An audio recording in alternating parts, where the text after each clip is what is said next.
Buongiorno e benvenuti alla Tu per Tu. Oggi sono con Paola Baiguera, vicepresidente di Almo Veneto. Grazie per essere con noi. Grazie a voi per l'ospitalità, felicissimi di essere qua. Oggi parliamo di un tema molto importante, che è quello delle donazioni, per fare anche un po' di chiarezza, perché è necessario farla rispetto alla donazione di midollo osseo. Intanto le chiedo di cosa si tratta e perché è importante farla. Sì, infatti il punto centrale è proprio questo, cosa sia il midollo osseo è il primo scoglio che fa un po' paura.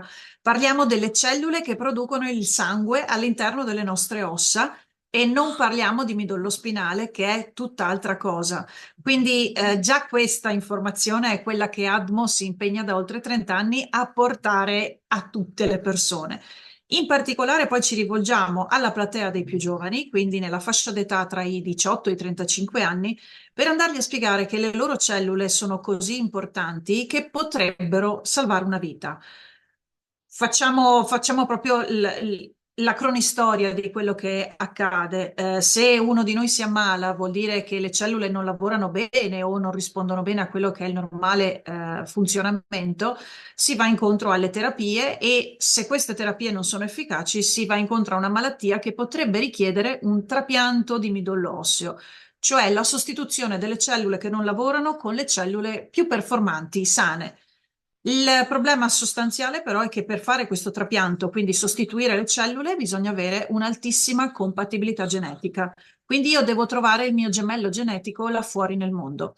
Ecco perché da oltre 30 anni, come dicevo, ci rivolgiamo ai giovani ed è istituito in Italia da oltre 30 anni il registro dei donatori di midollo osseo che raccoglie la disponibilità di persone che si mettono a disposizione, diciamo, per farsi leggere le cellule. Quindi io faccio un semplice prelievo o di sangue o di saliva, entro in questo registro che è nazionale ma che condivide le informazioni a livello mondiale e se il mio patrimonio genetico è compatibile con una persona malata, vengo chiamato per entrare nel vero e proprio percorso di donazione.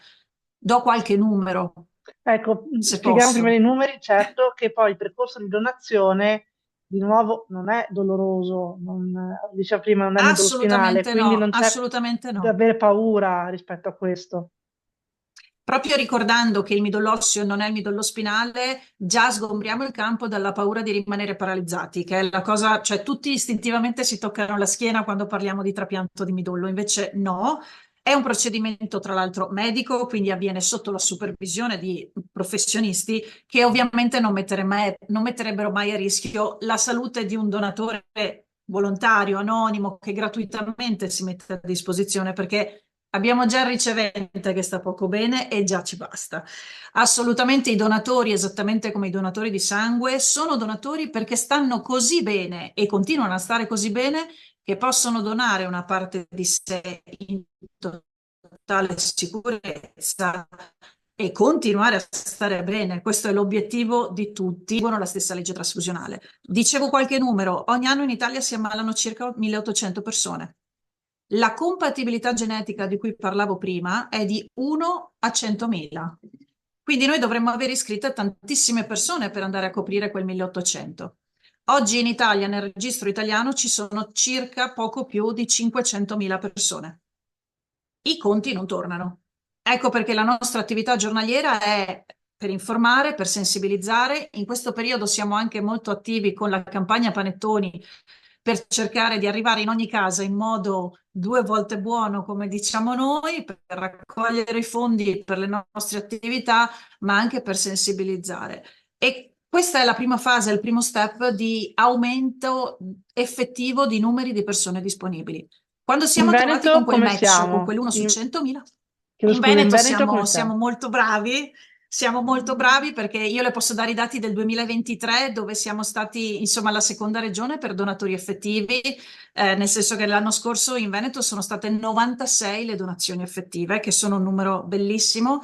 Quest'anno, nel 2024, abbiamo già superato le 100 donazioni effettive e invece parlando di numeri di donatori che si sono iscritti, quindi di nuovi giovani che si sono iscritti, l'anno scorso siamo stati felicissimi di aver raggiunto e superato i 5.000, quindi 5.000 persone in Veneto hanno scelto di iscriversi e quest'anno ci stiamo arrivando, stiamo ancora facendo i conti, ma abbiamo ancora anche degli eventi in corso sia a scuola che nelle università, quindi speriamo di avere la ciliegina sulla torta e di arrivare anche a superare nuovamente questo 5.000, che è un numero pazzesco, è veramente il sensore di quanto la generosità possa fare la differenza se spiegata bene, se alla base c'è una giusta informazione con tutte le necessarie spiegazioni di cui questi giovani hanno bisogno.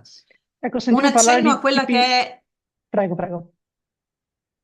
No, un accenno a quella che è la donazione effettiva, perché Sì. abbiamo detto il primo step è la tipizzazione, cioè l'iscrizione nel registro, la lettura dei nostri dati genetici, che avviene appunto, come abbiamo detto, o con un prelievo di saliva o con un prelievo di sangue. Il secondo step è io sono trovato compatibile, l'ospedale mi chiama, mi dice sei tu, sei ancora disponibile, perché la prima cosa è se siamo ancora disponibili, e poi si entra nel merito del valutare la propria salute in quel momento storico, perché il registro ci può chiamare fino ai nostri 55 anni.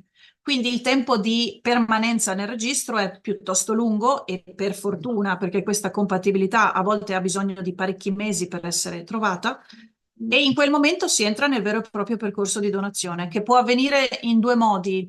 Io lo chiamo il metodo vecchio e il metodo nuovo. Il metodo vecchio è quello che parla di schiena, nel senso che si parla del bacino, dell'osso del bacino, quindi non colonna vertebrale.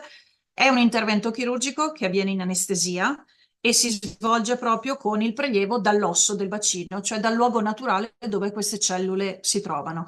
Viene svolto quindi da chirurghi in anestesia totale e certamente c'è l'anestesia che potrebbe rappresentare un fattore abbastanza invasivo e quindi si esegue solo se appunto i medici ritengono che possa essere totalmente sicuro. In realtà questo metodo è svolto una volta su 10. 9 volte su 10 si utilizza il metodo nuovo, chiamiamolo così, che è per aferesi, che vuol dire da sangue periferico. È il procedimento esattamente simile alla donazione di plasma. Quindi il sangue del donatore viene passato in un macchinario che separa facilmente le cellule, trattiene solo le cellule staminali che sono un pochettino più grandi, facilmente centrifugabili, il resto del sangue viene dato al donatore.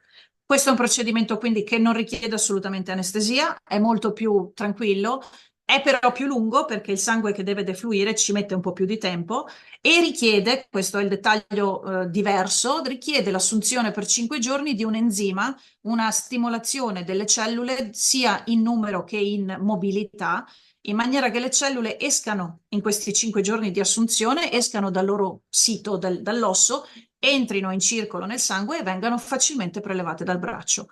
Oggi in 9 casi su 10 si fa da aferesi e comunque la scelta del metodo di donazione è sempre di comune accordo col personale medico e poi spetta comunque al donatore che ha lui l'ultima parola, insomma. Ecco.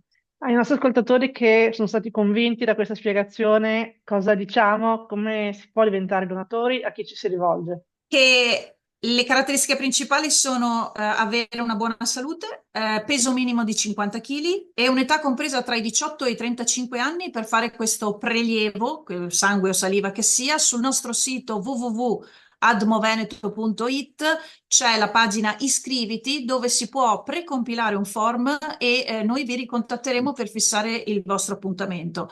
A tutte le persone che hanno passato i 35 anni, però diciamo che abbiamo le pagine social di Admo Veneto e di tutte le Admo locali, quindi tutte le province, ma in realtà a livello nazionale esiste Admo, quindi tutte le regioni hanno la propria Admo e anche solo riuscire a condividere o a bypassare, passare parola e diffondere le giuste informazioni è già una forma di dono importantissima.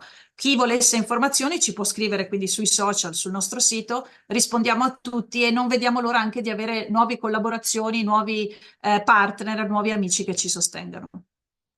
Io ringrazio molto Paola Baiguara per essere stata con noi, vicepresidente di Almo Veneto. Speriamo davvero che in tanti ci ascoltino e accolgano questo appello perché si può davvero salvare una vita.